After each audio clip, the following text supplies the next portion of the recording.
El accidente del reactor SL-1, ocurrido en 1961, constituye uno de los episodios más importantes en la historia de la seguridad nuclear, siendo el único accidente de reactor nuclear que causó muertes inmediatas en los Estados Unidos. El SL-1 era un reactor nuclear experimental del ejército de los Estados Unidos, ubicado en la Estación Nacional de Pruebas de Reactores, aproximadamente a 40 millas al oeste de Idaho Falls, en Idaho. Este reactor formaba parte del programa de energía nuclear del ejército y durante las fases de diseño y construcción se conocía como ALPR. La explosión ocurrida el 3 de enero de 1961 resultó en la muerte de 3 operadores militares, convirtiéndose en un punto de inflexión para los estándares de seguridad nuclear en Estados Unidos.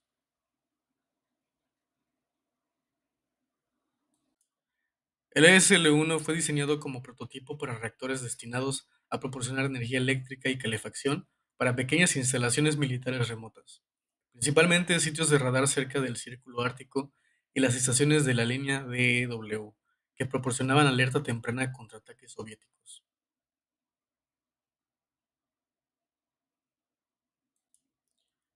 Era un reactor de agua hirviendo de 3 megawatts térmicos que utilizaba uranio altamente enriquecido al 93%. Fue construido entre julio de 1957 y julio de 1958, entrando en operación oficial el 24 de octubre de 1958. El día del accidente, el 3 de enero de 1961, el reactor estaba siendo preparado para reiniciarse después de un cierre de 11 días durante las vacaciones navideñas.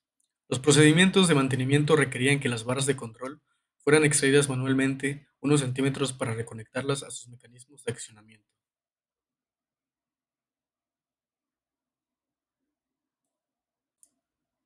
El diseño del reactor presentaba varias deficiencias críticas de seguridad. Primero, el reactor permitía que el movimiento manual de una sola barra de control insertara una cantidad excesiva de reactividad. La barra de control central tenía un valor de reactividad demasiado alto. Por otra parte, las barras de control tenían un extenso historial de pegarse durante la inserción y extracción. Este problema era conocido, pero nunca se abordó adecuadamente. También, las tiras de boro, diseñadas para prolongar la vida del núcleo, se estaban deteriorando y deformando, dificultando la inspección y extracción de los ensamblajes de combustible. El diseño del reactor también requería mantenimientos por técnicos militares en condiciones austeras y que tenían procedimientos insuficientemente desarrollados. Antes del accidente no se había calculado la distancia crítica de extracción de la barra para evitar la criticidad inmediata.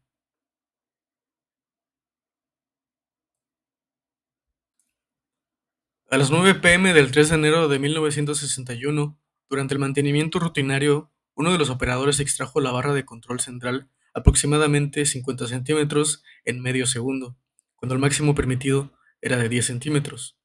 Esta extracción excesiva causó que el reactor entrara en estado supercrítico en solo 4 milisegundos, mientras el nivel de potencia del núcleo aumentó aproximadamente 20.000 megawatts, más de 6.000 veces su potencia nominal. Este fenómeno se conoce como criticidad inmediata. El calor generado por este aumento repentino de potencia vaporizó el agua del reactor, creando una onda de presión extrema de 69.000 kilopascales que golpeó la parte superior del reactor. Esa columna de agua se desplazó 45 metros por segundo, provocando que todo el recipiente del reactor se elevara 3 metros del suelo, golpeando el techo de la instalación.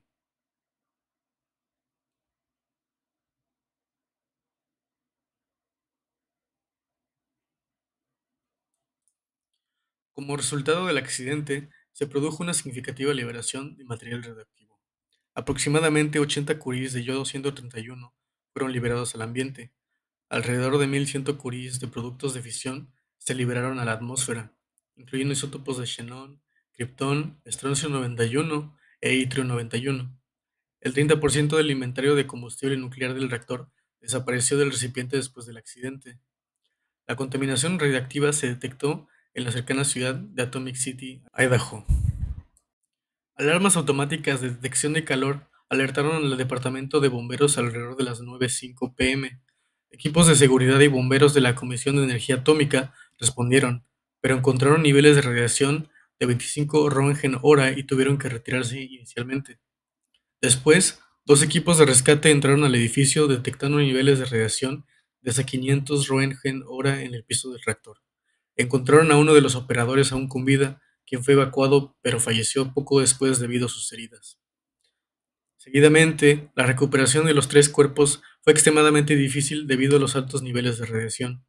El cuerpo del supervisor, que estaba empalado en el techo, no fue recuperado hasta las 2:37 am del 9 de enero. Posteriormente, se realizaron esfuerzos significativos para descontaminar las instalaciones y áreas cercanas. También se llevó a cabo una investigación para determinar las causas del accidente y establecer medidas preventivas para el futuro. Durante la respuesta al accidente y posteriores operaciones de limpieza, 22 personas recibieron dosis de radiación entre 3 y 27 roentgens de exposición.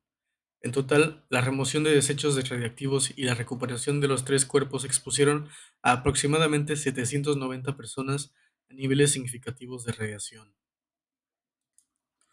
Hubo consecuencias ambientales también, donde los niveles de yodo 131 en los edificios cercanos alcanzaron 50 veces los niveles de fondo durante varios días. La contaminación radioactiva afectó principalmente el área inmediata del accidente, pero también se detectaron isótopos radioactivos en comunidades cercanas.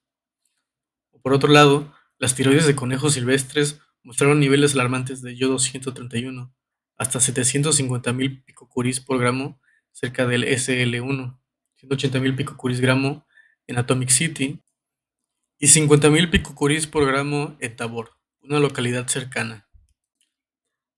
También hubo varias consecuencias económicas y para la industria nuclear. El diseño del reactor SL1 fue abandonado completamente. Los futuros reactores fueron diseñados siguiendo el criterio de una barra atascada, requiriendo la capacidad de apagado completo incluso con la barra más reactiva totalmente extraída. Asimismo, la documentación y procedimientos para operar reactores nucleares se expandieron sustancialmente, volviéndose mucho más formales y rigurosos. Actualmente, los medidores de radiación fueron modificados para permitir rangos más altos para actividades de respuesta a emergencias. El lugar del accidente ha sido completamente limpiado y descontaminado. En 2022, se erigió una placa conmemorativa para las tres víctimas en el sitio del reactor experimental reproductor.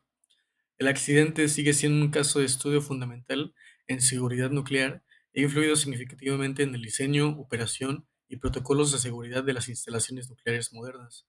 A pesar de este y otros accidentes, la industria nuclear ha mejorado considerablemente sus estándares de seguridad, convirtiendo la energía nuclear en una fuente energética con un historial de seguridad general favorable en comparación con otras industrias energéticas.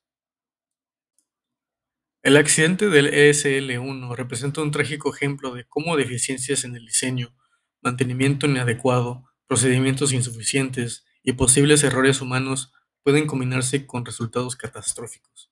Este evento marcó un punto de inflexión para la industria nuclear, llevando a importantes mejoras en los estándares de seguridad que han beneficiado a las generaciones posteriores de reactores nucleares.